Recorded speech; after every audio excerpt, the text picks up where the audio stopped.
频输入。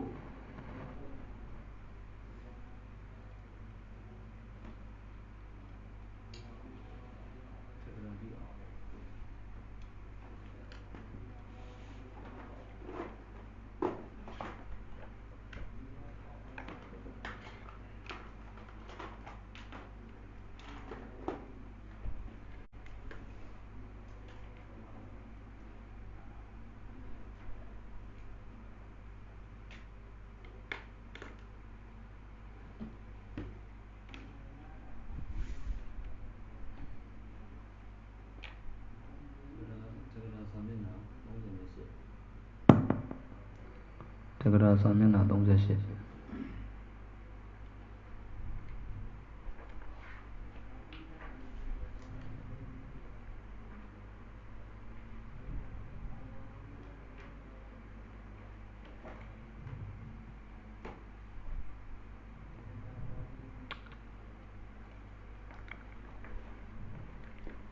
ဒုတိယအပိုက်ကြီးအန်တီဝါဒီဖနတ်တာအဲ့ကစယူလို့ရှင်1 2 3 4 5 6 ကြောင်းမြောက်မှာအာစရိယေခောပါဏဂူထံဝါဧကိံဝါကန္တကံဝါအကမန္တိတူလံဝါအပိရူဟန္တိဟလာဟလံဝါဝိတံခာဒန္တိခါရောတကံဝါပက္ခလန္တိနရကပပဒံဝါပပဒန္တိနအန္တိဝါတိငါနအန္တိဝါတိနတန်တပ္ပမနုကတ္တဗံဟောတိကမတကာဟိတတ္ထာအတ္တနောကာမနုရူပမိဝကတိံကိသန္တိအဲ့ဝကြဘာပြောတာတော့ဆိုတော့အမေဟာသုတ်ပိယပရပိုင်ဆိုတဲ့သူဒိဋ္ဌိဆရာကြီးရဲ့သူတစ်ဖက်သူဆရာမြတ်စွာဘုရားမကောင်းကြောင်းနေကြည့်ပြောတာမုန်းတဲ့ခါကျတော့ဘုရားမကောင်းတာဘာမှမရှိဘူးဒါပေမဲ့မကောင်းကြောင်းနေကြည့်ပြောတယ်သူရဲ့တပည့်ရကြတော့အဲ့လိုဘုရားဟုတ်ကြည့်လက်ချင်းမှန်းတာဆရာတစ်ပည့်နှစ်ယောက်ဘုရားရဲ့နောက်ကလိုင်းမတက်ကသူတို့ပြောကြတယ်အမှတေဝရဏသုံးပါးရဲ့ကိုကျေးဇူးပြောတယ်တေဝရဏသုံးပါးကျေးဇူးမဲ့ကိုပြောတယ်ကိုရင်အဖြစ်နဲ့ကျေးဇူးမဲ့ကိုပြောလို့ရှိရင်ရဏသုံးပါးရဲ့ရဏသုံးပါးဆိုမှတော့ဘုရားတရားတန်ခါပေါ့ကျေးဇူးမဲ့ကိုပြောလို့ရှိရင်ကိုရင်ဆိုရင်လိမ့်ပြန်တယ်အာယုံတရားတွေရဲ့ကိုရင်ဖြစ်ဖြစ်ဥစဉ်စစ်ဖြစ်သိမှပြန်လို့ဆိုအဲ့ဒါပြစ်မှားတာရဟန်းနေဆိုလို့ရှိရင်အဲ့ဒါသံဃာပိဋကကနေထိုက်တယ်ဘာလို့လဲဆိုတော့တရားကိုတရားမဟုတ်ဘူးလို့ပြောလိုက်တဲ့စကားတစ်လုံးကဓမ္မအတ္တမောတိတိပိအယံပိသံဃာပိဋကောတဲ့အဲ့သံဃာကွဲပြားခြင်းရတာအကြောင်းတရားပဲဗျတချို့အဲ့လိုမသိဘူးတကိုင်းခွဲနေမှသံဃာသိမ်းခွဲတယ်ထင်တယ်အဲ့လိုမဟုတ်ဘူးတရားကိုတရားမဟုတ်ဘူးပြောတဲ့ချိန်ကသံဃာပိဋကံဖြစ်တယ်ဘာဖြစ်လို့လဲဆိုတော့တရားကနေသိမ်းခွဲသွားတာတရားသိတဲ့သံဃာတွေကနေသိမ်းခွဲသွားတာအဲ့လိုမျိုးတွေပေါ့အဲအောင်စတို့ဒီနိုင်ငံပါတွေကနိုင်ငံတိုင်းလူပေါ့အကုန်လုံးဒီတနေ့ကပြောတော့မန်တထောင်လောက်ကနေပြီးတော့အောက်ပြစ်ကြလာတဲ့ပလင်းကြီးကြောက်တော်ကြီးကိုတက်တက်ကြတယ်လို့ပဲလို့ကဘာကြီးကမိစ္ဆာဒိဋ္ဌိအယူတွေယာဂဒေါသအယူတွေအစိတ်စိတ်အမောင်မှာဖြစ်နေကြဟာတနိုင်ငံထဲမှာပဲပါဠိတွေမျိုးစုံဆိုအဲ့လိုအစိတ်စိတ်အမောင်မှာဖြစ်နေရန်နေလဲအဲ့လိုတွေပဲသူတလူငါတမင်းအဲ့ဒီလိုတော့မပါရဲ့ဘူးအဲ့ဒါပါတော့လို့ရှိရင်အဲ့ဝစီကြတော့သူလိုက်ကြမှာမဟုတ်ဘူးဗျာကိုယ်ပဲခံမှာအဲ့ကြောင့်မို့ဆံရကားတဲ့မစင်ကိုနင်းလို့ရှိရင်တပည့်ရတိုက်မစင်မနင်းပါနဲ့တဲ့အဖေကပြောတဲ့စကားလေးဒီဥမာလေးကောင်းတာဒါတို့ဆရာလည်းဒီလိုလှုပ်တာပဲကွာဆိုစကားတွေတပည့်တွေအဲ့လိုပြောတဲ့အချင်းကြီးမဟုတ်ပါဘူးတဲ့ဆရာမစင်နင်းဆရာပဲပြေမှာဆရာပဲနံမှာလိုက်မနင်းတဲ့တပည့်ရမနံဘူးမပြေဘူးတဲ့တွေ့လားဗျာအဲ့သဘောပြောပြတာတချို့ဆရာတော်လုပ်သေးတာပဲကွာဆိုတဲ့ဒါမျိုးလေးတွေပေါ့အဲ့တော့လှည့်ပါဗျာလက်တဲ့ကမှာဆောင်းပွဲစကားအရာပြောရလို့ရှိရင်လက္ခဏာဝကြအာစရိယေအကမန္တိတွေ့လားဗျာလက္ခဏာဘုံနှစ်ပုဒ်ထလာပြီတတ္တမေဘုံနှစ်ပုဒ်ထလာရင်တပုဒ်ကကရိယာတပုဒ်ကတရအာစရိယေအဲ့ဒါတရလက္ခဏာဝတ္တကတ္တာနောက်က အကမန္တိအဘိရူဟန္တိစတဲ့ပုဒ်တွေကကရိယာတွေလက္ခဏာကရိယာတွေဒါကြောင့်အဲ့ဒီအာစရိယေကိုစာစပ်လို့ရှိရင်အကမန္တိဟူသောပုံ၌ဒီလိုလည်းမဟုတ်ဘူးနောက်ကအကမန္တိအဘိရူဟန္တိခာဒန္တိပက္ခလန္တိပပဒန္တိဟူသောပုဒ်တို့၌တွေ့လားဗျာ Lakana Kriya Myayi, Podo Nai, Lakana, Wanda Kata, Agamandi, Abi Ruhandi, Kadandi, Pekalandi, Papadandi, Duga, Lakana Kriya, Pipin Sai, Telumulidwa, Pochan, the Arabian. Yimua being the Pochan Sadamiare, the Luwaja Miala, Ritara, Aramati Jam, that's Romavia. Kobana Sense Egama Absent Asri Sayadi Gutan wa Masengu Lagon Again wa Migu Lagon Kandakan wa Sugu Lagon Kanataban wa Muihogu Lagon Akamandi wa Ninke Dolagon Siwaria, Kambu Kambujin Siri, Anela, the Akamani Noma Telewaga Noma Tulanwa Abiru Handi, I Lakana Gri and Samewa, Tebi Arabia. The Adan Bilan that was Senwa. I wrote this Yaroga, I Akamandi is Wajagu. Waja Mialo, Chebira. Pelusevira Ronzro. I Kutan Akamandiwa, again Akamandiwa. Kandagan Akamandiwa, Kanataban Akamandiwa, Tulavia, Telujila, Nana Waja Sarafia.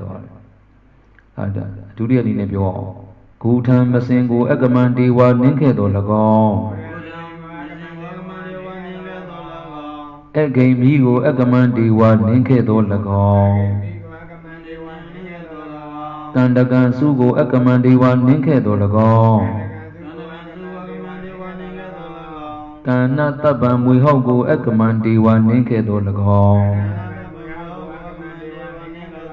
Nana Waja Chansa Rezora, Korea the Lone, Tadina like Dwellera Tulan Tangendo Abi Ruhandi Watake Lagon no de wow no buba Hala Hala let the Lord see that door We then a seiko Kadan Diwa Kesa Kedo Lagon Kesa Kedo Lagon Karodagan Kado Yigu Karodagan Kado Yigu Padua Sia Dambida, Noka Punajaro, Sijora Zoro Kado Yi Nenu to Pietro. Karodagan Kado Yigu Pekalan Nodani Wa Kado Yipin Pekalan Diwa Sijo Kedo Lagon Pekalan Diwa Sijo Kedo Lagon Naraka Babadan Nare Chaudu Babadazu Aduria Maganda Babadazu Chagoro Nare Chaudu Papadandiwa Jakedo Lagon Andiwadina Anini to be the Tandapan to alone sondo abu moody Parudi Lubiraro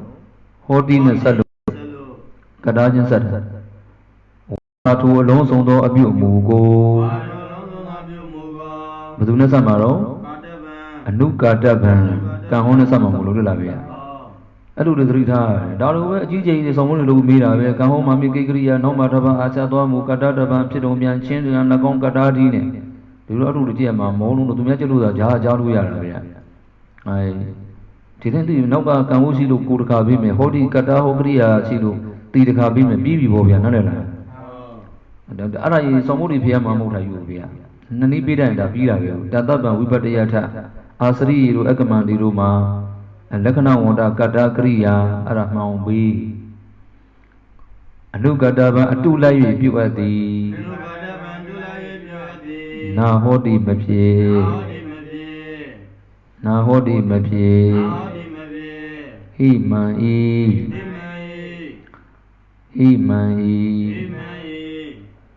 The Masarora Tenswabia Anubide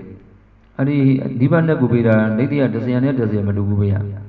ထင်စွာပြဆိုလို့ချင်းတပ်ပဂတိကရဏဝကြဖြစ်ပြီးတော့ဥပမာပါမှာအဲ့စကလုံးသုံးရတာအမှန်တော့ထင်စွာပြဆိုဥပမာဆောင်ထင်ရှားအောင်ပြဦးအောင်လို့ဆိုလိုတာဗျာဒီမှာဥပမာတွေမပါဘူးအဲ့ဒါကြောင့်ဟိသစ္စာမှန်ဤဟုတ်လားဗျာဟိသစ္စာမှန်ဤကမ္မတကာတတ္တတတဝါတို့သည်ကမ္မတကာကံဟုသောမိမိဥစ္စာရှိကုန်သည်ကံဟုသောမိမိဥစ္စာရှိကုန်သည်ဝါကံတလျင်ကိုယ်ပိုင်ဥစ္စာရှိကုန်သည်ဝါကံတလျင်ကိုယ်ပိုင်ဥစ္စာရှိကုန်သည်အဲ့စကလုံးလေးရလေကြားမသာကြားနေတာကမ္မတကာနဲ့တက်ဖို့အကင်းနေဗျကိုယ်စားဘာတွေဆိုတိုက်တီကားတွေလေတွေယာတွေသားတွေမယားတွေကျောင်းတွေကန်းတွေလို့ထင်တာမဟုတ်ဘူးတဲ့ကံပဲကိုယ်ဥစ္စာတဲ့ဘယ်ကကိုယ်ဥစ္စာတော့အဲ့ဒါကြီးကသိဖို့ရမ်းခက်တယ်ဗျကြားနေတော့ရောက်ကြည့်လို့ကံကိုယ်ဥစ္စာဆိုတာဥမာပဲဦးဇင်းတို့ကားစီးတယ်ကားစီးလို့ရှိရင်သူများကိုလိုက်ဖို့ခြင်းနဲ့စိတ်မြန်မာရောက်စေခြင်းနဲ့စိတ်စီးဖို့စေခြင်းနဲ့စိတ်အဲ့လိုစိတ်စီရနဲ့စီးရင်အဲ့ဒါအဲ့ဒီကားမှာကုသိုလ်စေတနာကိုပိုင်တာငါပိုင်တယ်ငါပဲစီးမယ်ကျန်တဲ့ကောင်တွေမတို့နဲ့မထိနဲ့အိတ်တံပစ္စည်းတော့ပိုင်တာတွေ့လားဗျာအဲ့ဒါကားပိုင်တာမဟုတ်ဘူးသဘောပေါက်လားဗျာနားလည်မှဦးဇင်းတို့အဲ့ကာမတက္ကာတော့ပြောတာအဲ့လိုမသိတဲ့ခါကျတော့အခုဒီပစ္စည်းတွေကိုကြည့်ပဲလို့ထင်နေတာအမှကာမတက္ကာအမှယာနတက္ကာတို့ပါလားတိုက်တက္ကာတို့ပါလားနည်းနည်းစဉ်းစားကြအောင်သမ္ပတဟုဆိုတော့အဲ့ဒါပြောနေတာဗျာဒီမှာကာမတက္ကာကိုယ်စားဆိုဘယ်လိုလုံးဆိုကိုအာယုန်ဒီပုံမှာထားတဲ့ကိုယ့်ရဲ့စိတ်ပဲတဲ့တွေ့လားဗျာအဲ့လိုမဟုတ်တော့ဘူးပုရုဇဉ်ပြောတဲ့ဥစ္စာတွေကြည့်အောင်ငါဘယ်လောက်ရှာထားတာဘယ်နည်းရှာထားတာအဲ့လိုဖြစ်နေတယ်ဗျာဟောကမ္မတက္ကာကံဟူသောမိမိဥစ္စာရှိကုန်သည်ဝါကံတလျင်ကိုယ်ပိုင်ဥစ္စာရှိကုန်သည်အတ္တနောမိမိဤကမ္မနုရူပမေဝကံအားလျော်သည်သာလျင်ဖြစ်သောနောက်ကတော်ပြီးမှတော့အဲ့ဒီမာလိယသေးသေးတင်နောက်ကတင်နဲ့ဝိပတုလို့ပေါ့ကံအားလျော်သည်သာလျင်ဖြစ်သောအဲ့ကမ္မနုရူပံကိုသမတ်ပုတ်ရင်ဘယ်လိုရေးမလို့ယထာကမ္မံဘယ်လိုရေးမလို့ယထာကမ္မံကံအားလျော်ဆိုတာတွေ့လားဗျာသမတ်ပုတ်ရင်အဲ့ဒါယထာနိဗ္ဗာန်နဲ့ရေးရတယ်ယထာကိုနုရူပအနေကြံပြီးတော့လို့ရေးရတယ်ကမ္မနုရူပမေဝယထာကမ္မလည်းဒီတိုင်းပဲနဲ့ပြရတာပဲကံအားလျော်သည်သာလျင်ဖြစ်သောကတိန်ဂတိသောကိစ္ဆန္တိလာရောက်ကြရကုန်၏အဲ့ဒါပဲတယောက်ကဣဒ္ဓမျက်စိတာဖြစ်နေတာဆရာကတပည့်ရဖျောက်ကြည်ညိုတဲ့ကုသိုလ်စိတ်ဖြစ်နေတာလောကကြီးမှာအဲ့တိုင်းပဲကိုအမေဖြစ်လို့ဆရာဖြစ်လို့ငါဂုရုကြီးဖြစ်လို့ဆိုပြီးတော့ကုသိုလ်ကောင်းမှုလုပ်ချင်လို့မရဘူးကိုယ်လည်းမြင်ချင်လို့မရဘူးရုပ်မှလည်းစိတ်ချင်းရုပ်မှာပဲမြတ်တဲ့စိတ်ချင်းတပည့်ရလည်းမြတ်မှာပဲတွေ့လားဗျာအဲ့ဒါကြီးပြောနေတာအဲ့ဒါကြီးပြောနေတယ်လောကဒီပုဂ္ဂိုလ်ကြီးကိုပဲအမျက်ဆုံးထင်နေတာမဟုတ်ဘူးဗျာစိတ်တက်ကိုကြည့်ရတယ်လို့ပြောအဲ့ဒါလက္ခဏာဝက်ကြပါနောက်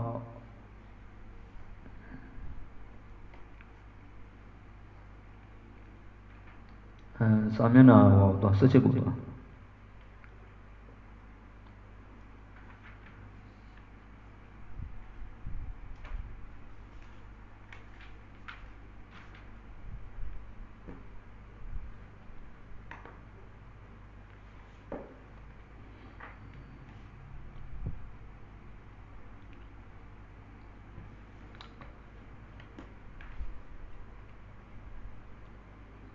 သမဏဆက်ရှိဟိုထေဆုံးမှာကာရာလေးအဋ္ဌာဏသူစနာတော်သူဥဒ္ဒတော်တဝနာဒေါထသူရဏတော်ဒီဥစ္စာတွေကဒီဏိဒန်းတွေတိုင်းမှာပါတယ်သုဒ္ဓနာသုဒ္ဓတပါကတောစသုဒ္ဓန်ဒီအခါတံမတွေ့လားဟာအဲ့ဒါသုဒ္ဓန်ရဲ့အဓိပ္ပာယ်ကိုရိုးနားလည်ရင်ပြောဆိုသုတ်ဝိနည်းအဘိဓမ္မာသုံးမျိုးရှိတယ်ဘာလို့ဒီပိဋကတ်တွေကိုသုတ်လို့ခေါ်တာတော့ဝိနည်းလို့ခေါ်တာတော့အဘိဓမ္မာလို့ခေါ်တာတော့သိချင်လို့ရှိရင်ဒီမှာဒါပြထားတာပေါ့သုဒ္ဓရဲ့အဓိပ္ပာယ်သူစတတ်တဲ့ပထမနည်းဒီသူသုတ်တကိုခွဲတဲ့အခါမှာပထမနည်းကသူစတတ်လို့ခွဲတယ် သူစရဏောတပစ္စည်းတဲ့စာလုံးကိုတာဝင်းကိုဆင်းလို့ရအောင်တာပြုလိုက်တော့တုတ်တတွေ့လားဗျာအဲ့ဒါကိုပထမဦးဆုံးဟိတ်ပတ်မို့လို့ဆောင်းဝင်းမကုန်းကြတော့သူကအဲ့လိုမမေးဘူးဆိုပထမဟိတ်လို့မမေးပဲနဲ့ပထမဝိကတ်လို့ဒီလိုမေးတယ်ဆောင်းဝင်းမကုန်းကြဆိုအထနာသူစနာတော်ဘောတခုရေးထားကိုပထမဝိကတ်နောက်ဟာမရေးတော့ဘူးသုဒ္ဓတော်ကဒုတိယဝိကတ်နောက်ဟိတ်တစ်ခုပြောတာနော်ဒုတိယဝိကတ်တဝနာတော်ကတတိယဝိကတ်သူဒနာတော်ကစတုထဝိကတ်သုဒ္ဓနာကပင်စမဝိကတ်သုဒ္ဓတဘာကတော်ကသတ္ထဝိကတ်ပထမဝိကတ်အလုံးဒီလိုဒီရုပ်ပြီးခဲ့ပါပထမဝိကတ်အလုံးဆိုလို့ရှိရင်ပထမဝိကတ်သူစတတ်နဲ့ရေးထားတာမို့လို့ဆိုမယ်ဗျာသုဒ္ဓံကသူစတတ်တပစ္စည်းဖြင့်သူစတဟုလိုလည်းသူစတတို့အမှန်ပြောရမှာတဲ့သူစနဲ့တဆိုလို့ချင်းဒါပေမဲ့သူတို့ပါဠိလိုမျိုးလေအဲ့လိုမပြောဘူးလေဆင့်ပြောတယ်သူတို့ကဆင့်တဲ့အခါမှာလည်းအဲ့ဒါနောက်ကလုံးနဲ့တူအောင်ဆက်နိုင်တယ်သူစတဟုလိုလည်းစကိုတပြုခြင်းတည်းဟုသောဝဏဝိကာရနိရုဒ္ဓိအချင်းဟာလည်းပဲသူမှရှိတဲ့ဦးလည်းဥရတပြုတယ်ပြုတာဆိုတော့တူတူပဲဆိုတော့ပေါင်းစုမယ်ဗျဝဏဝိကာရနိရုဒ္ဓိနည်းဖြင့်မကြောင်အစတိုင်းပြုအောင်ဦးကိုဥရတပြုစကိုတပြု၍တုတ်တဟုယုတ်ပြီးပါသည်အဲ့ဒါပထမဝိကလို့တွက်ပြတာနော်ဒုတိယကျတော့သူဗုဒ္ဓအဲ့ဒါလည်းလည်းပြအောင်ဗျပါဏာအဖို့တစ်ပါးကိုဆိုဦးအံပါဏာအဖို့တစ်ပါးကိုဆိုဦးအံရှိစေတော်ရတော့အဲ့ဒီပါဏာတွေဟိသပါဏာတွေကိုစပယ်ချက်ပြေးကြတာဗျနဗီတွေပါရင်လည်းအဖို့တစ်ပါးအနှစ်သွားကိုပိုင်းခြားပြန်အဲ့လိုနဗီတွေကြတော့မှတ်မိမှာစိုးလို့တချို့ကြတော့လည်းနဗီရမှတ်မိလွယ်တယ်တချို့ကြောင့်နဗီရတအားများလည်းပိုရှုပ်လာတယ်ယုဒနာလေးပြောကြအောင်ပါဏာအဖို့တစ်ပါးကိုဆိုဦးအံအဲ့အဖို့တစ်ပါးဆိုဘယ်အဖို့တစ်ပါးတော့နဲ့ဝိနယပုဒ်မှတစ်ပါးတုတ်တံပုဒ်ရဲ့ဝဇနထကိုဆိုဦးကဘာလဲတော့ဝိနယပုဒ်မှတစ်ပါးတုတ်တံပုဒ်ဝဇနထကိုဆိုဦးကအဲ့ဆိုမယ်ဗျဣတရံဤဝိနယမတစ်ပါးသောဤဝိနယမတစ်ပါးသောတုတ်တကိုဟိုဘက်ကအခါရနဲ့သွားဆက်ပေါ်လာမယ်တုတ်တလို့ဆိုအပ်ပြီတဲ့ဘာဖြစ်လို့ဒီတုတ်တန်ဒီတုတ်တွေကိုဓမ္မစက္ကဗုဒ္ဓနာတုတ်အနတ္တလက္ခဏာတုတ်နဲ့အဲ့လိုတုတ်နဲ့ဘာလို့တုတ်တဆိုရတာတော့အဲ့လိုပြောတာအဲ့ဒါအကျိုးစီးပွားတွေကိုပြလို့တဲ့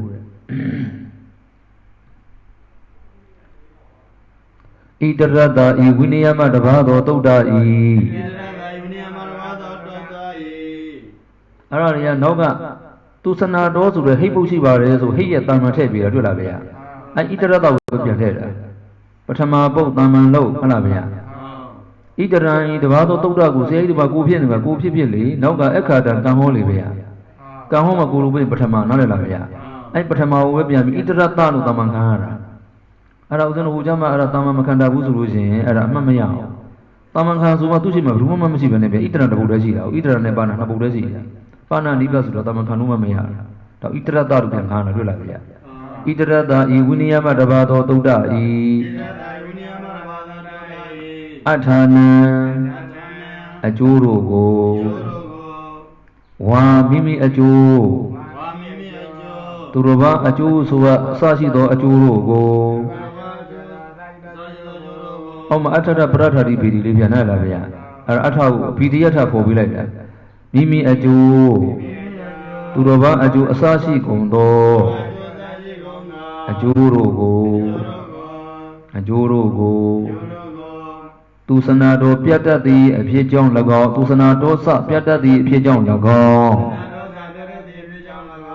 တုတ်တတဘာကတောစလို့နောက်ဆုံးဟိဗ္ဗံတော်မှာစရှိခြင်းကြောင့်ရှေးဟိဗ္ဗံမှန်သမျှမှာစလိုက်တဲ့သူဥဒ္ဒတောစကောင်းစွာဟောအပ်ကုန်ရာဤအဖြစ်ကြောင့်၎င်းကောင်းစွာဟောအပ်ကုန်ရာဤအဖြစ်ကြောင့်၎င်းကောင်းစွာဟောအပ်ကုန်သည်အဖြစ်ကြောင့်၎င်းလည်းရတယ်နော် သူစရာတွေကဟိုလိုကတိကတတာရဏတလုံးမှမကြောင်စူလို့နားထောင်လို့ကောင်းမကောင်းအကုန်ထည့်တာမျိုးကြီးခေါ်တယ်ဗျာကောင်းဆောင်ဟောအပ်ကုံရာဤအဖြစ်ကြောင့်၎င်းဟောကုံမဟောအပ်ကံဟောပေါင်းဆိုဗျာကောင်းစွာဟောအပ်ကုံရာဤအဖြစ်ကြောင့်၎င်းအထထူမျိုးစိတ်ကဒီခေတ်မှာကျတော့အထထူမှဝါထူမှတပါ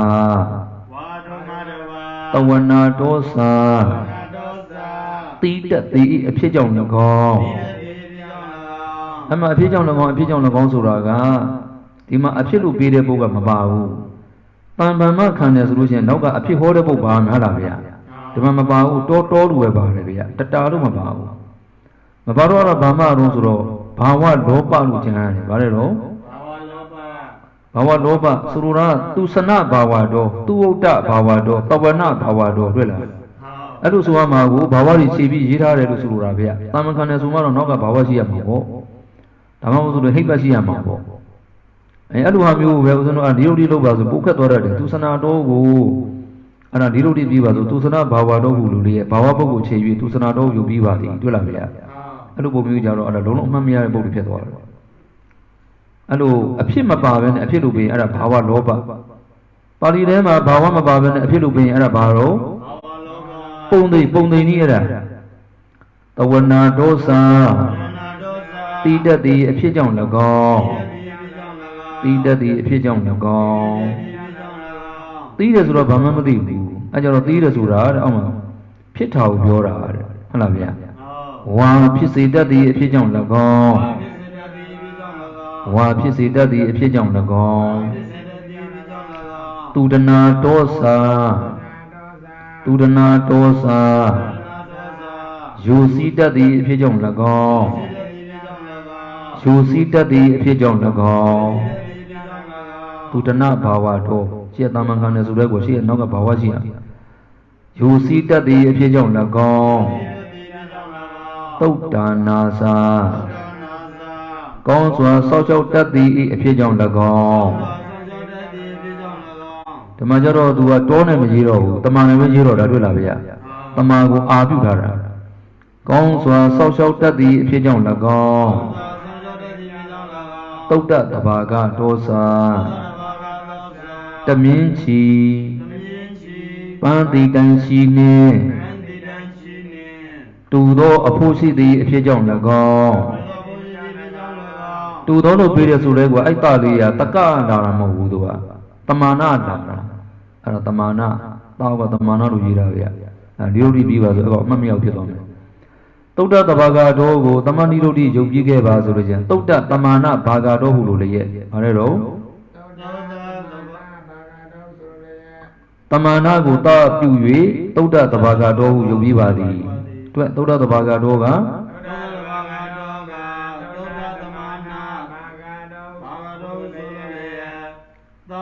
တမာနာကိုအဲ့ဒါပဲတာနဲ့တွေ့လာလို့ရှိရင်တကဝါလို့ပြောလို့ချင်းတဟကိုတာပြုတူတယ်လို့ပြီးရင်တမာနာကိုတာပြုနားလည်လားဗျာတဟတွေကများတယ်ဒီနေရာမှာတူတာနှိုင်းထားတာခြေတင်နဲ့နှိုင်းထားတာတမင်းကြီးဆိုတော့လက်သမားတွေမြင်တာတဲ့ခြေအဲ့ခြေလေးတွေကဖြောင်းနေပန်းနေရှိထားတဲ့ခြေ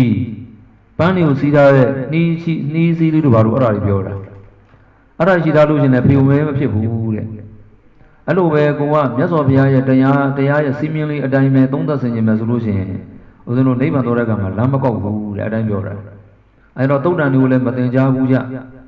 ဝိจิตတန်းကြီးလေးပေါ့အပေါ်ယံလေးတွေဖြတ်တင်ဘူးတော့တိကျမသင်ကြားဘူးတော့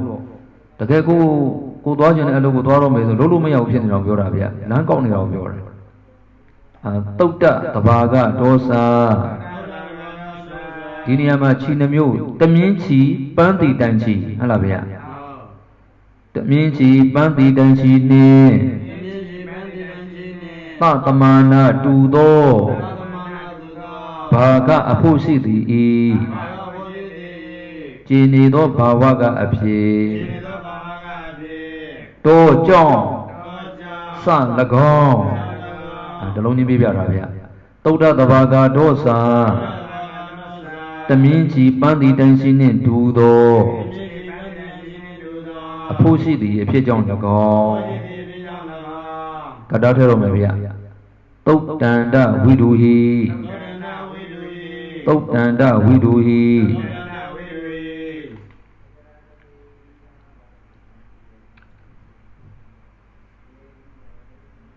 အမှန်တော့သုတ်တထလို့ပြောနေပူကောင်းတာသုတ်တန္တလို့ရေးတာလေရှိမှတော့စာမျက်နှာစက္ကုံပြန်ကြည့်လိုက်စက္ကုံမှာဝီရိပိဋကမှာတော့ကြတော့ဂါရမှာတိုက်ရိုက်ကတ္တပါတယ်တတိယကတ္တဝိနယထဝိဒုဟိတွေ့လားဗျာဝိနယတရာဤအနက်ကိုသိကုန်သောပညာရှိတို့သည်အမဝိနယနောက်မှာအထဝိဒုဟိတွေ့လားဗျာဒီမှာလည်းအတန်းဆိုလို့ချင်းသုတ်တထဝိဒုဟိတွေ့လားဗျာဒါမှမဟုတ်လို့ချင်းလည်းသုတ်တန်တထဝိဒုဟိအမသူကအထမပါဘူးဒါသူတန်းတည်းရောဆိုပြတာနော်တကယ်ဖြစ်တဲ့နောက်ပြောပြတာဟုတ်လားဗျာသုတ်တန်တထဝိဒုဟိဗါလဲတော့အန္တမထည့်ခြင်းတနည်းအားဖြင့်ညကောက်ပြပြီးသုတ်တမေဝသုတ်တန်တံအန္တအနဲ့မရှိခြင်းကြောင့်အန္တမထည့်ပဲနဲ့ဒီတိုင်းသုတ်တန်တိလို့ပြောမယ်ဆိုလို့ချင်းလည်းသုတ်တန်တော့အတ္တထည့်ပြီးတော့သုတ်တထဝိဒုဟိတွေ့လားဗျာအဲ့လိုထဲမှာသဘောပေါက်ကြတယ်ဘာလို့လဲဆိုတော့အောက်မှာလည်းကြည့်ပါလားအောက်ကအဘိဓမ္မာကာရမှာလည်းကြည့်တယ်အဘိဓမ္မောထက်မှာအဘိဓမ္မထဝိဒုဟိတွေ့လားဗျာအဘိဓမ္မာပုံတော်မှာအထလေးရှိတယ်အတ္တမကြည်တယ်ဗျာစလုံးတွေကကြည်အောင်ထည့်ရတယ်ကိုရေးချင်တယ်လည်းအမှတ်ရလျှောက်ရေးနေလို့မရဘူးနေတရားဆရာပါဆိုပြီးတော့ကဲရေးမယ်ဗျာသုတ်တန်တထဝိဒုဟိအန္တမထည့်ဆိုလို့ရှိရင်သုတ်တထဝိဒုဟိတွေ့လားဗျာသုတ်တထဝိဒုဟိသုတ်တတရာဤအနက်ကိုသိကုန်သောပညာရှိတို့သည်အခါတံကံဟောမူလို့တတိယအာဟုတကတ္တထဲတာတွေ့လားဗျာသုတ်တံတိသုတ်တံဟူ၍အခါတံဆိုအပ်ပြီအဲ့ဒါတပုတ်ချင်းပေါ့ဦးဇင်းတို့မှာသူတနာတော်လို့ဘာလို့အဲ့ဒါနားမလည်ပဲနေမစိုးလို့အဲ့ဒါအဲ့လိုဂါရာတွေအကောင်းနေခေါ်တယ်ဗျာဂါရာတွေအကောင်းနေခေါ်တယ်ဘိနာလေးကမှတ်ထားဖို့အရိယဂါရာကြည့်တဲ့ဌာနဲ့ဘာဂါရာလုံးသိချင်လို့ရှိရင်ရှစ်လုံးလေးကြီးပဲတူတူလေးကြီးပဲကြည်နေအဲ့ဒါဦးဇင်းတို့ဝတ္တမျိုးဂါရာတွေဟာ17လုံးအစီအီးကြီးပဲဆိုလို့ရှိရင်အဲ့ဒါဆိုလို့ရှိရင်လည်းဥပဇာတိဂါရာတွေပထမဘာဒတူပြီးတော့ဒုတိယဘာဒရှိတယ်တတိယဘာဒတူပြီးတော့သရုတ်ဘာဒရှိတယ်စသည်အပြင်အတူအချိန်မကြီးဆိုလို့ရှိရင်အရိယဂါရာသဘောပေါက်လားအရိယဂါရာဟေးလို့ပြောလိုက်တာနဲ့တပြိုင်နက်အဲ့ဒါဦးဇင်းတို့ချက်ချင်းစစ်ရတာပေါ့ချက်ချင်းစစ်ရတယ်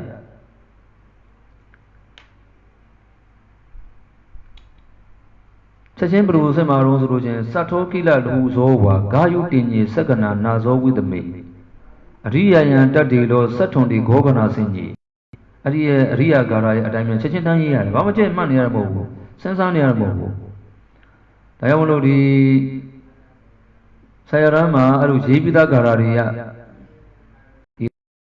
ဒီလက္ခဏာဝက်ကအထက်ကရာထဲမှာအဲ့လိုဂါရတွေကအများကြီးပါတော့အဲ့ဂါရကိုစစ်ခိုင်းတဲ့မိကုံပါလာတယ်ဂါရတွေစစ်ခိုင်းမှဆိုလို့ရှိရင်အဲ့နံပါတ်9မှာပေါ့အဲ့ဒီအရိယဂါရကိုတန်းစစ်ရတယ်အဲ့ဒီရဲ့ဂါရနဲ့ချက်ချင်းတန်းရေးရတယ်ဗျအဲ့ရေးကြည့်မယ်ကြည့်ဘာမှစစ်မနေတော့ပဲရေးတော့မှာဗျစတ္ထဂိုင်းသည်စတ္ထဂိုင်းဆိုတာက6ဂိုင်းမြောက်ကိုပြောတာ6ဂိုင်းမြောက်ကဘယ်လိုဆိုတော့အဲ့ဒီမှာနာတောထဘယ်လိုလဲနာတောထအောက်ကလိုင်းတာနာတောထဆိုတော့မတ်ပုံစီလားဇာနေဘူးလားဇာနေဘူးရတ္တဒီကရတ္တတွေ့လားဗျာအဲ့တော့ဇာကိုင်းလို့ရေးတာတန်းစစ်တော့မယ်ဗျာအရိယကတော့မေးတော့အခက်ဆုံးမေးတာပဲအခက်ဆုံးကိုတရားလွယ်နေမှာကိုမှဆိုတော့မယ်ဗျာစတ္ထဂိုင်းသည်ဇာဂိုင်းဖြစ်ခြင်းပါဒန္တကရုနှင့်ရှင်ခြင်းပါဒန္တကရုဆိုတာအရိယပုပ္ပဒရဲ့ဟိုအဆုံးမှာကြည့်ပါလားတောတယ်ပါဒန္တကရုနဲ့ရှင်တာတွေ့လားဗျာပါဒန္တကရုနှင့်ရှင်အဲ့နှစ်ခုဆိုပြီးသွားတာဆိုတော့ပုပ္ပဒမှာ7ခိုင်းရှိတယ်နှစ်ခုပဲလဲတော့ကျန်တဲ့6ခိုင်းကျန်တယ်ဗျာနားရလား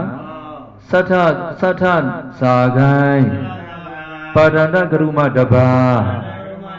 ကျွင်း6ခိုင်းရှိခြင်းအင်ကြီးစက္ကနာကျွင်း6ခိုင်းရှိခြင်းအဲ့ဒါပြောတာသတ္ထဇာဂိုင်းပ Padanda Guruma Daba Twin Chogan Si Jin Obarado Omajaro Aparada Auga Tawagu, Gara Libara, the Wazi Polado, no Tawamu, Aparada Lugore, Aparada Nai. Tazu si Nabaraga, Bobada Nai, Halabia. Aparada Nai. Sata Gainway.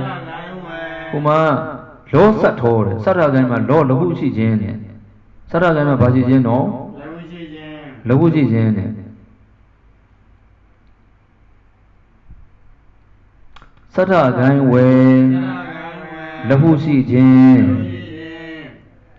Now, do I was Sata Gaima Humarwa Saganchi Jeno? A better major Sata Gainway, Labuchi Jane, Halabia, January to Mavia. Padanda Garune Shinjin Sata Lahu Humarwa Sata Sagano Sata Lahu Padanda Garuma Daba Jin Chogan Si Jin. Oh, I added two. Sata Ganima Saganchi and Luguchi Jin and Havaqua Madua.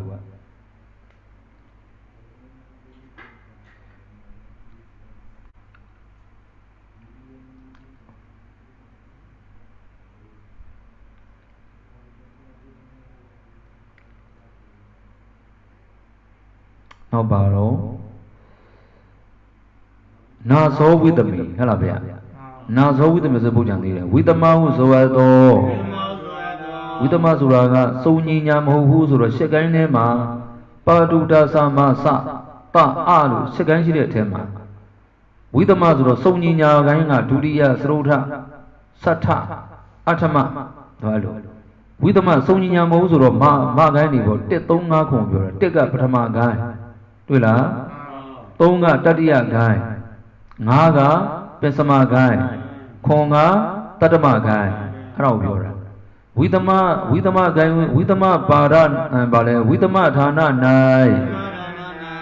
Widama Gaitana Nai Widama Gaitana is a Baduriro Patama Guy Tadia Guy Pesama Guy Tatama Guy Na so the Sagam Si Jin Raga Widama Gaintana, Widama Usoato, Patama Gai, Tadia Gai, Pensama Gai, Satota Gai, Tatama Gai Usoato, Tatama Gaintana do Nai, Sagai Messijin, Ilakana, Tune Piso, Ria Tami Ramivadi. Garaya Dine Arabia. Tongu Veloma, Ria Gara Lakanae, Uba Zadi Gara Lakanae. Now, Huda Zadi Gara Lakanae, did you have the Loa? I did look at Murijaro, Dake, Omira Kore, Janaja Suru main Bulu. Ilakona Konabane, Ilakana, Tuni, Pizon Dojo. Madio Sulada Konachebo, Ilakana, Tuni, Pizon Dojo. The Subuguria Sichedu Jure, and your connection is a Nimaguaya or Tanjamatevene. Ilakana Tuni, Pizon Dojo, Analavia. Ilakana Rumi, Pizon Dojo. Ria Daminia Garamivadi. Ria Daminia Garamivadi. Bagano Ruche, Hulu, don't know the kind for a mogu. Limadra, the kind for Zilla, cannot eat a set of galore. Limadra, the kind for the Jinjo, Alavia. A Limadra, the kind for the Jinjo, but I would be Samivadi. Pasano Limadra, the kind for the Jinjo, Madauri Samivadi. Arakara Mina Sami, I don't see her. Ria Gara is Ruchananga Yara. Pamalun Yaramo.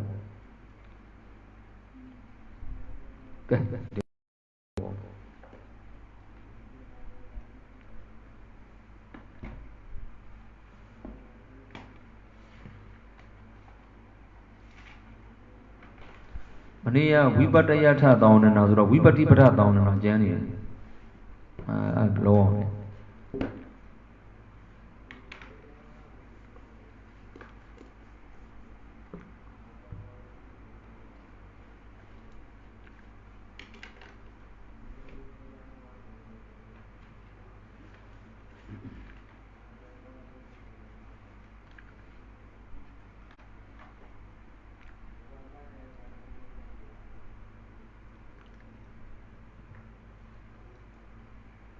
ကောင်းစဉ်ရေးမယ်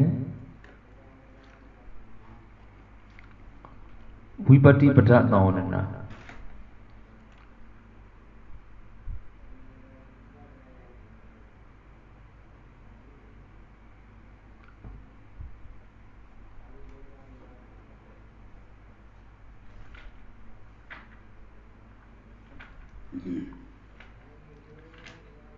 ပု္ပ္ပစ်ထမှာသောဝန္ဒနာစိတ်ကိုကြည့်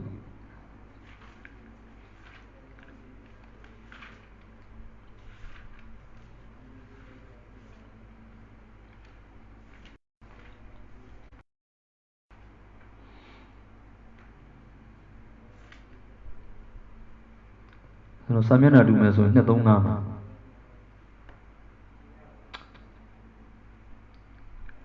စာမျက်နှာတူမယ်ဆို235မှာဝိပတ္တိပဒသောဝန္ဒနာတွေ့လားဗျာ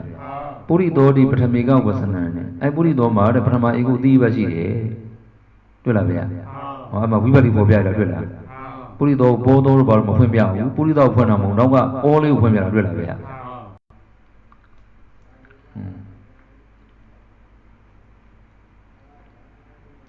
နံဘုံနာ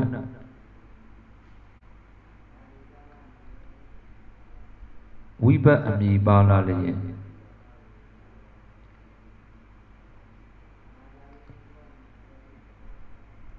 နံဘုံနာဝိပတ်အမည်ပါလာလျင်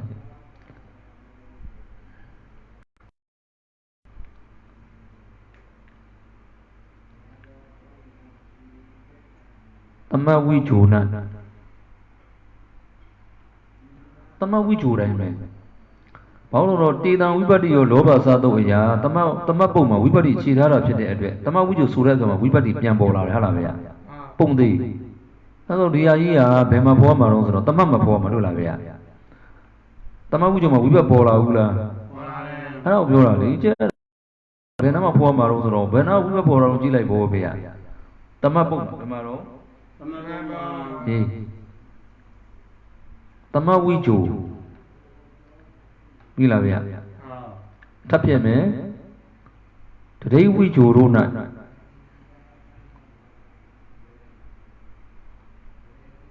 တတိဝိဂျိုတို့၌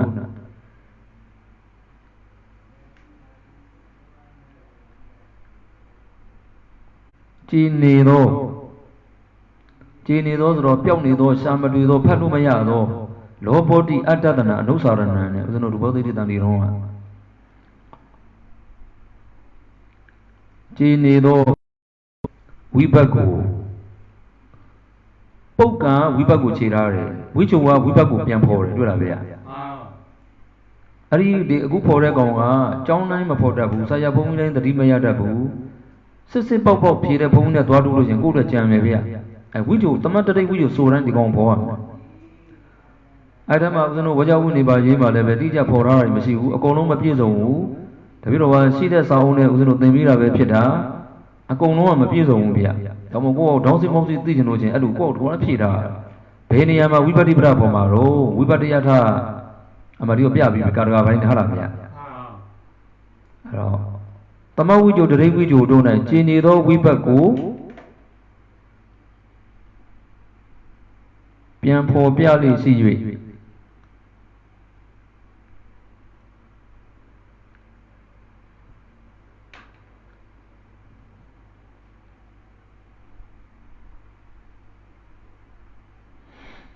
ပြန်ဖော်ပြလိရှိပြီဟောဝိပတ်ကြီးပြန်ပေါ်လာပြီ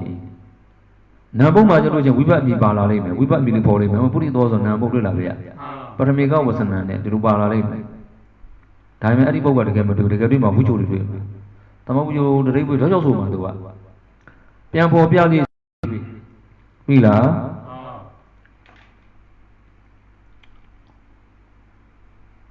၎င်းအဖွဲ့၌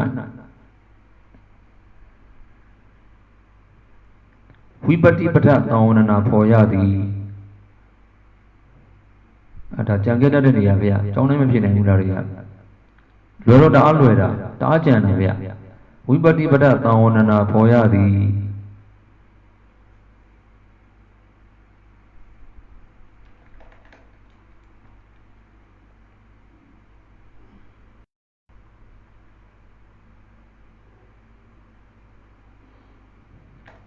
ပြီလားဗျာ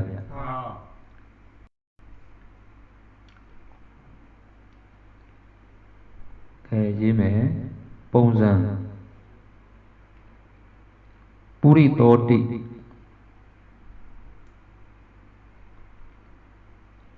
ပထမီကဝဆနံ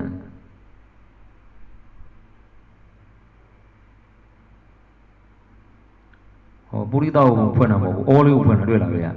သောအောက်ကလိုင်းတာပုရိသောဆိုတော့အပရမယကိုသိပတ်ပါအဲ့လိုပြောတာဗျာသိကိုအောပြုထားတာပါတဲ့သောဖြင့်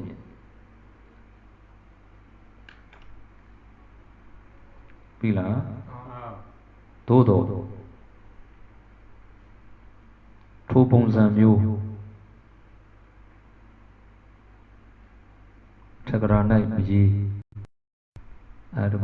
မှာသာလာရေးထားတာဗျာဒီမှာတကယ်တွေ့မှာမဟုတ်ဘူးထက်ကရာ၌မရေးတော့အဲ့ဒါယူသင်လဲအပူကြီးအဲ့ဒါကြောင့်ဒါလေးမသိပေးချင်တယ်လို့တော့ထက်ကရာ၌မရေးမလို့ဘလုံးဖြစ်မလို့ထက်ကရာကိုပေါ်ရတာဘာတော့ပုံသေးရေးတော့ဆိုတော့သမဝိဇ္ဇုတရိပ်ဝိဇ္ဇုလေးမှာကြည်နေတဲ့ဝိဘတ်ကိုပြန်ပေါ်တယ်သမတရိပ်ဝိဇ္ဇုမှာတွေ့လားဗျာရေးရေးပြီဗျာ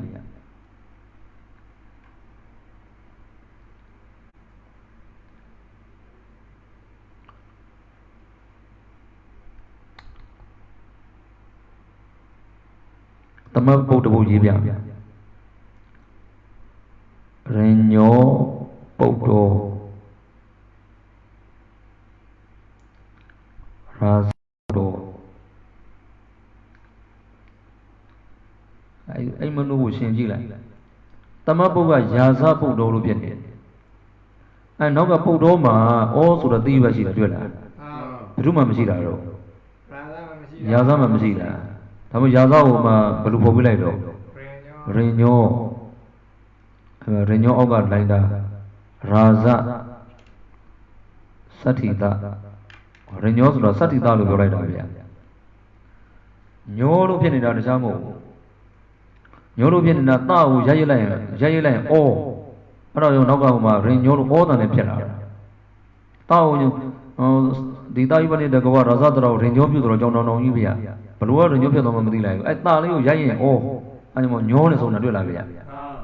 ရာဇသတ္ထိတဘုဇင်းတို့အမ္မကိုအဟံလို့ပြုသလိုပေါ့ကျွန်တော်ဟာအမ္မနဲ့အဟံကြီးဘယ်လိုပြောင်းသွားတာတော့ဖြစ်သွားတယ်ဘယ်လိုမှမပြောင်းအမ္မမှာဟတ်ထိုးရှိတယ်အဲ့ဟတ်ထိုးလေးကိုဟာလို့တိုက်ရိုက်ရေးချလိုက်တော့အဟတွေ့လာဗျာမာလေးကိုသေးသေးလေးလို့လိုက်တော့အဟံတွေ့လာဗျာအဲ့တော့အမ္မနဲ့အဟံနဲ့ဆက်ဆက်လို့မရဘူးဖြစ်နေကုန်တာတော့လွယ်တာယာဇသတ္ထိတရင်ညောလို့ဆိုပြလိုက်တာလားသတ္ထိတပြီးတော့ဖော်ပြလိုက်တာလားအဲ့ဒါကြီးပြီဗျာအောက်ကထက်ကပုံစံမျိုးကထက်ကတိုင်းမယူဘူးဆိုဖော်စရာလည်းမလိုဘူးဒီပုံစံလေးလာမှာပြသမတ်မှာရင်ညောဟူသောပတ်ဖြင့်ရင်ညောဟူသောပတ်ဖြင့်ဒါတွေကကြံခဲ့တတ်တာပြောပြတာကြံပြတဲ့ပုဂ္ဂိုလ်တွေတော့ကြံတယ်ဘယ်လိုနောက်တာမန်ဆရာဘုန်းကြီးတို့တာမန်ဆိုင်သားတို့ကတော့ပြောမနေတော့နေဗျာရင်ညောဟူသောပတ်ဖြင့်ပြီလားရာဇပုဒ္ဒောနသမတ်ဆိုတာနာမနံတမာသောရုပ်တတ်တော်နာမနံနာအပေါင်းဖို့ကြီးရှိတယ်တမာသောဆိုအပေါင်းဖို့ကြီးရှိတယ်အပေါင်းဖို့ကိုစတင်လိုက်ရာဇတိုင်းလို့တမ်းမရဘူးရာဇပုဒ္ဒောနသမတ်မလို့တွေ့လာဗျာအပေါင်းဖို့ကိုစရေးရာဇ၌ဒီလိုမလာဘူးဒါစာရေးတတ်ခြင်းအဲ့တိုင်းနေအဲ့အပေါင်းဖို့တွေကအစိမ့်ဖို့တစ်ပုဒ်ကိုပြပုဒ္ဒောကိုပြမှာမဟုတ်ပုဒ္ဒောမှာသိပဲရှိတယ်ဟုတ်လားဗျာသူ့ပြတာမဟုတ်ရာဇပုဒ္ဒောနပြီလားရာဇတထာဝေရှေ့ရ၌ဆိုနောက်ကဝယ်လို့ရေးရှေ့ရဝယ်ဆိုနောက်မှ၌လို့ရေးရာဇပုဒ္ဒောဝယ်ဆိုရင်ရာဇတရာ၌တွေ့လားဗျာ၌မှာတွင်ဝယ်တတ္တိဝိဘအဲ့ဒီတူတူပဲတို့က၌တွေရေးလို့ရှိရင်မှားလို့မဟုတ်ဘူးစာထပ်ရင်အခုဒီစာရေးတဲ့ပုဂ္ဂိုလ်တွေကမကြိုက်ဘူးဘာတကယ်ရာလေးရတွေမှာဆိုလို့ချင်းဟိတ်ပတ်တွေထလာလို့ချင်းရှေးဟိတ်ပတ်တွေကိုကြောက်လို့မပြေတော့ဘူးအရဟတ္တပူဇော်ထုကိုခန္ဓာမူထိုက်၍ဝါခန္ဓာမူထိုက်သည်ခန္ဓာမူထိုက်သည်အတွက်ဒါမျိုးတွေလျှောက်ရေးတာပဲရနားထောင်တော့ဆိုးတယ်ဒီလိုတော့ကြောက်အောင်ကြောက်ရင်ဘာဖြစ်တော့ဟိတ်ပတ်ပါဆိုမှာပဲကြောက်လို့မလို့ဘယ်နဲ့သွားပေးရမှာတော့ အဲ့တိုင်းနေဗျာဘလူတွေကြောက်ကြောက်ရေးကြမှမသိဘူးအတွဲကြောက်ရွေးအဲ့လိုတွေဗျာတကယ်အခုအဲ့တိုင်းနေပြီးတာနော်ဒိဋ္ဌိရတယ်မဟုတ်လားဗျာကိစ္စနေတဲ့ဒိဋ္ဌိရတယ်နားတော်မှာစိုးတာအဲ့တော့ဆိုလို့ချင်းရှင်ဘောကဘာလို့ပေးတော့လို့တပည့်တော်ပဲစိုးရတဲ့ရတော့မှာစကားထက်တာကိုမထောက်အောင်ပေးတယ်ဆိုလို့ချင်းရာဇဂဟိရာဇကြိုပြည်၌တွေ့လားဗျာဇေဒဝိနေဇေလွန်ကျောင်းတော်၌ဘာလို့ထက်တော့လဲတွေ့လားဗျာအဲ့ကြောင့်မထောက်အောင်ရာဇဂဟိရာဇကြိုပြည်၌ဇေဒဝိနေဇေလွန်ကျောင်းတော်ဝဲအဲ့ကြောင့်မပြေးပြန်ဘူးလားအဲ့ကြောင့်နှိုက်ကြီးပြေးပြန်မလားအဲ့လိုတွေပါဆိုရိညောဟူသောပတ်ဖြင့်ရာဇပုတ္တော၌ရာဇတရာဝဲအဲ့တော့မထောက်ရေးရတွေ့လားဗျာအဲ့ဦးဇင်းတို့အတက်ဒီမှာလည်းအဲ့တိုင်းပဲအာဟကနေမတက်တဲ့အခါမှာအဲ့ဒီဦးဇင်းတို့တံကိတဟေတုအတ္တပမနောယာတိအာဒိန်အစရှိသောစကားကိုမိန့်တော်မူ၏ဟုပြဆိုတော်မူ၏ဟောမိန့်တော်မူ၏ဟုပြဆိုတော်မူ၏နာဂထမှာဆိုလို့မိန့်တော်မူသောဟုတဲ့တွေ့လားဗျာအဲ့လိုဖြစ်သွားတယ်လို့အာဟဆူဤကနေဆိုသောဟုဖြစ်သွားတယ်လို့ရာဇတရာဝဲဘာဝိပတ်ကြည်နေတယ်လို့ပြတာတော့သတ္တိဧကဝုသာဝိပတ်ကြည်နေကြည်တရီဟုသတ္တိဧကဝုသာဝိပတ်ရာဇဘုဒ္ဓမှာရာဇာလေးမှာရိညောတို့ထုတ်ပြသောအပြင်သတ္တိဧကဝုသာဝိပတ်ကြည်တယ်လို့သိနိုင်တယ်တဲ့သတ္တိထဲပါတာနှလုံးရှိနေသည့်အတွက်သတ္တိတို့ထဲပါတူတာတွေကိုမတူအောင်ရှိရအထူးဥဒေသနာပုဒ်ထည့်ပေးရတယ်သတ္တိဧကိုသာဝိပတ်ပြီးလားကြည်နေတည်းဟုသိစေပါသည်သိစေပါသည်ကဲဝိပတ္တိပေါ်ပြတာတွေ့လားဗျာဒါပြန်ဘာသာဝန္ဒနာတော့ဝိပတ္တိပဋ္ဌသာဝန္ဒနာကာတကပိုင်းဝိပတ္တိယထရှေ့ရောက်နေရနော်ရှေ့နောက်တွေရောက်เสียမလို့သူမေးတော့ကိုဖြစ်နေဝဲလို့ရလားဗျာဒါဖြင့်သမတတိဝိကျုဆိုတိုင်းဘာသာဝန္ဒနာလေးပေါ်လာတော့ဝိပတ္တိပဋ္ဌဘောဗျာကိုပဲရင်းနေတာကိုစဉ်းစားပြန်ပြီစဉ်းစားတော့မကြိုက်ပါဘူးမှာပဲဝိပတ္တိပဋ္ဌသာဝန္ဒနာစဉ်းစားအောင်သင်မှပြတာမဟုတ်ပဲနဲ့တဲ့ချောင်းအောင်သင်ပေးတာအဲ့လိုမျိုးလေသမတတိဝိကျုဆိုတိုင်းဘာလေးပေါ်လာတော့နံဝိပတ္တိပေါ်လာသည့်အတွက်ဘာသာဝန္ဒနာလို့ရေးမနော်ဝိပတ္တိပဋ္ဌသာဝန္ဒနာဘာသာဝန္ဒနာလို့ရေးမနော်စဉ်းစားရမှာမဟုတ်ဘူးဗျစဉ်းစားရဆိုတော့သဘောမကျတိုက်ရိုက်ချချက်ချင်းတန်းရေးရတာမျိုးတွေသာဝန္ဒနာပြီးလားဗျထို့အပြင်ဝိဂျိုတိုင်းကိုရေးတဲ့အခါကျဝိဂျိုတိုင်းကိုအဲ့လိုရေးရတယ်အပြင်မှာကျတော့စကားဝိဂျိုတိုင်းနဲ့အတန်ထွက်နေတာတကယ်တိုင်းဆိုရင်အဲ့ဒါအင်္ဂလိပ်စကားကြီးပဲရအဲ့တော့သေတာပြတ်သွားတာအဲ့လိုတိုင်းတို့တက်တို့ဆိုတာတွေကထို့အပြင်ကိုပြီလားဗျာအဘိဒါနထဟုခေါ်၍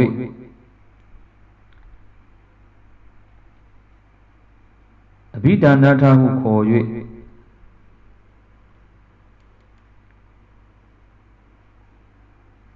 ဝိဂျိုတိုင်းဆိုတဲ့စကားလေးကသမဝိဂျိုရောတတိဝိဂျိုရောကိဝိဂျိုရောအမြဲတမ်းပုံသေးတောင်းနာပါတော့အဘိဒါနထတောင်းနာတွေ့လားဗျာသူအခိုင်းမဟိဆိုတဲ့တပြိုင်နဲ့အမှဝိဂျိုဆိုတဲ့ပုပ္ပါလိုင်းပုံသေးအဘိဒါနထသမပြောတတိပြောကိပြောပုံသေးအဲ့ဒါဝိဂျိုတိုင်းဆိုစကားသမတတိကိသုံးမျိုးမရေးခြင်းလို့အဘိဒါနထဟုခေါ်၍ပြီလားဗျာအဘိဒါနထတောင်းနာပုံသေးဖော်ပါမစင်းစားနဲ့စဉ်းစားတရားဦးဇင်းတို့ညံနေဗျာညံနေဒီတော့ညံဖြူပေးနေတာဗျာစဉ်းစားကြည့်မြင်တဲ့ဘုံတိုင်းနဲ့တန်းရည်တဲ့နေတွေဗျာအဲ့လိုတရားကြီးကျတဲ့ခါမှာအဲ့လိုပဲညံနေတွေနဲ့လျှောက်ကျင်လို့မရအောင်ငါပရိစိတ်မဲ့သုံးသလို့စားမြန်ငါအာနာပါနအမှမရဘူးသူကတင်ရပါတော့ဒိဋ္ဌာညံဖြူမှရတာတော့ဝိတုဒ္ဓိပါတယ်ဆိုတာညံနဲ့တူပြီးလို့ရလို့လားကဲမရပါဘူးဝိတုဒ္ဓိဖြူစင်တာလေနားလည်လားဗျာဖြူစင်တာနဲ့လောက်ရတာလို့အဘိဓာနထသောဝန္ဒနာပုံသေးဖော်ပါပုံသေးထထယူလာမစင်းစားနဲ့ပုံသေးဖော်ပါဝိဇ္ဇဝသောဝန္ဒနာဖော်တော့မယ်ဆိုရင်ဘာသောဝန္ဒနာတော့ Bidanatta Kaunana Pundi Pova, Tulavia.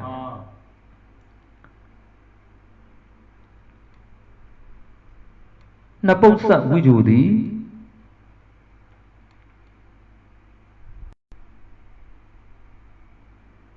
Naposa Wijudi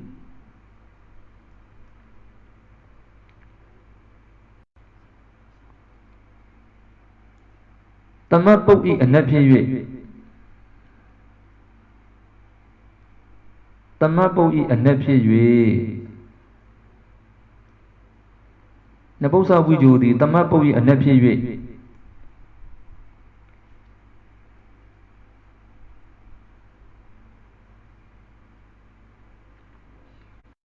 Naposa Wijudi Tamapoki and Napi Vilavia Tamapoki and Neto Tamago Tamata Linga Balugoro Tamada Linga and Negalia Atta Tamada Lingata Barero Ye and Nepi Tamada Lingata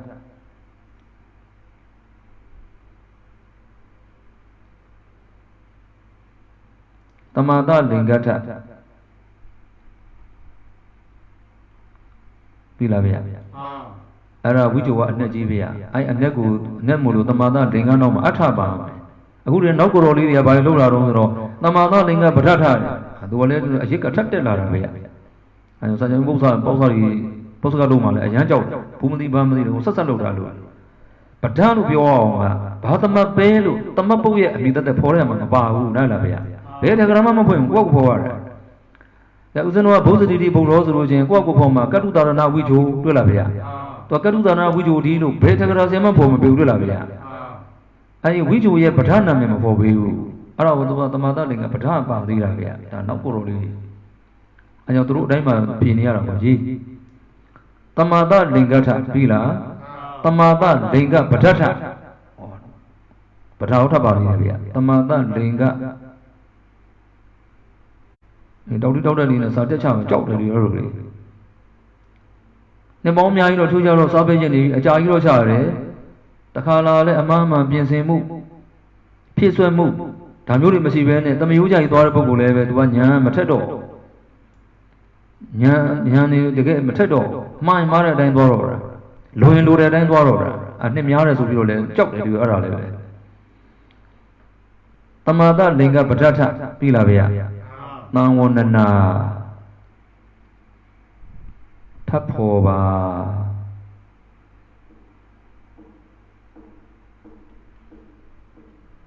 Davian Ella Uzino Tamabuma down and number Mubila Lesro, Bida Nata, Tamada Lingata, Tamada Linga Batata, Tulavia. Tusia, Wipali Polaidaga, Wipati Bata, Tulavia. Panachapilla. Lijapilla. You know? E. Duyen Pung the Yidivia. Ah, Nabusara maybe so, they go down for me. Pero what comes in there? E. Do Layen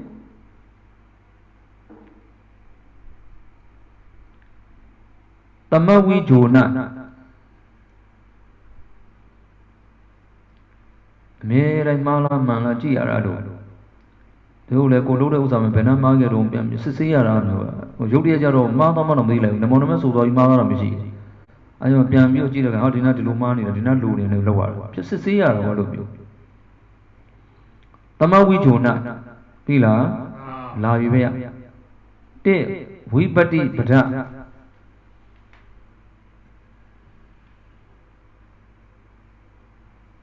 Anwana. Ne. Abhidanata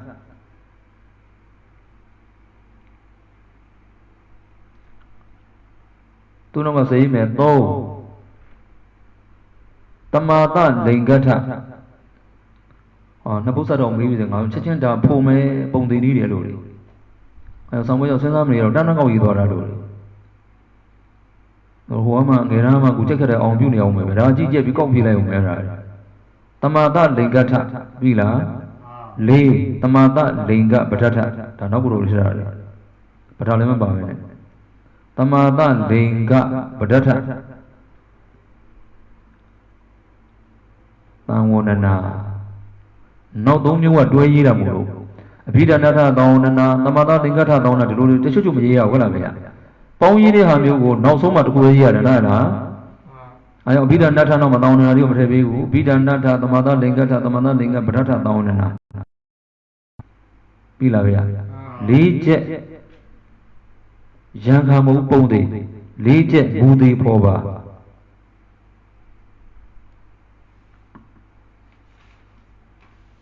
I have a Vibati down and I got your phobia, no? Vibati down and a phobia, now do you for the Poromavia.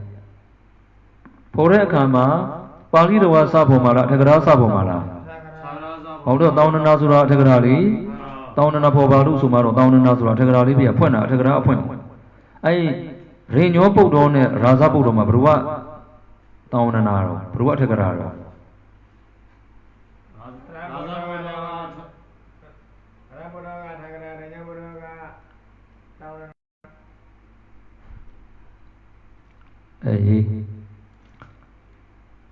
Rasa going to be much at yellow. Rain your boat who do baby. Would you are a Nelivia, a Nesura, Takara, Bovia, Takara Saga, I would just Saga, Jazabu do baby, Jessica Mavia. Rain your boat who do baby. Takara and net. Jazabu do a boat. Rain your boat to a main eel, easy and negri bola do a net, and that's on Takara Saga. Rain your boat who do baby. Villa. Raza Podogo to Daniel Yellow, the James in the Champion Jodazura. I also know Sayara, Chita Pudura, Suja on Jita Pudura.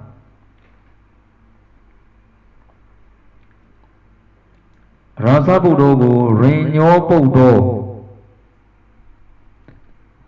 Raza Podogo. Ajaroman Nameda, Tamauju Nameda, Padamado Sati Toda Tapure Tama Tabre Tama, Jumone, Metaka Tabre Side, Nana Joy, Tani Wimboma Abba. Toda Tabre Tamaside, Sima, Duria Sabio, Tatamidi, Ama, the Yopra Privi, Tulavia, and Duria Tatamidi. Buju Nepola is around the Brady, Toda the Brady. Toda the Brady Magala, Duria Amarioza, Amario, Ansar, Duria Zarigora, Duria, Toda the Bray, Tatia Toda the Bray, Srodi Toda the Bray, Pinsimi Toda the Bray, Sati Toda the Bray, Tatimi Toda the Bray, Chomuchi at way. Vibaga Chomuchi at way. W the Magadua, Chomuchi. I tell Mamma Bruno, Regno Maze of Baro. Sati, Toda Tapuri the man, and Namadabia. Now the man of Medina Media, Jayamamu, Iligi Sati to Yellow, Sati, Toda Tapuri the man. Was a nata Puya Mihu Titsi Badi. Oh, which is one mar, the kind of Titsi Badi. This is about these Abahiro. Adonanaro. You are Dijama, we were deprived of Parijano. The mother Lingata, the mother Lingabrata. 2 years, 2 years, Lulavia. I now don't you, 2 years, Yogi, Bida Nata, the mother Lingata, the mother Lingabra, Chachina, Madulavia. Ye Bida Nata. Now down and I'm telling you, 2 years, no so over there. Around Sabali, Yenia. Pia Yarana, Dea Yarana, Danga, Alumia, Boda, Dama, Danga, Yarana, Tulavia. Boda Yarana, Dama Yarana, Rumia. Sa yini de alu ji yale ko samwe yo ji phi ko awon thama ma mဟုတ်တာဗျawon thamaမဟုတ်တဲ့ပုဂ္ဂိုလ်ကji phiမှာစလုံးနဲ့အနေအထားခြုံရင်းနီချက်ရင်းနီအာကာရနဲ့ကောမနဲ့ရင်းနီနှစ်ဖက်ဖိနဲ့ရင်းနီတစ်ဖက်ဖိနဲ့ရင်းနီအောက်ကမနဲ့ရင်းနီအထက်ကောမတစ်ချက်နဲ့ရင်းနီကပ်ရင်းနီခွာရင်းနီဓာတ်ထားရင်းနီပိုက်ပြရင်းနီအဲ့လိုမျိုးတွေကိုလက်သေးကွင်းနဲ့ရင်းနီ ဒါအကုန်လုံးကွာဟိုနားလည်ရတယ်ကွာရေးဖြစ်သမားဆိုတာအဘိဓာနတ္ထသမာသလိင်္ဂထညီမြချင်းထိုးရင်းနီးရှေးဘုံတော်ဘုဒ္ဓတို့နေညီမြချင်းထိုးပြတယ်သမာသလိင်္ဂထအောက်ကမှာတစ်ပတ်တွေးကြည့်တယ်မလို့တောင်းတမထည့်တော့နော်နောက်ဆုံးကျမထည့်တော့မယ်ဗျာသမာသလိင်္ဂပဋ္ဌထဒါနောက်ဘုတော်တွေထည့်တယ်မကျွမ်းကျင်မချောလို့တယ်လုတ်တိလာရှုပ်တာပေါ့သမာသလိင်္ဂပဋ္ဌထသံဝန္ဒနာ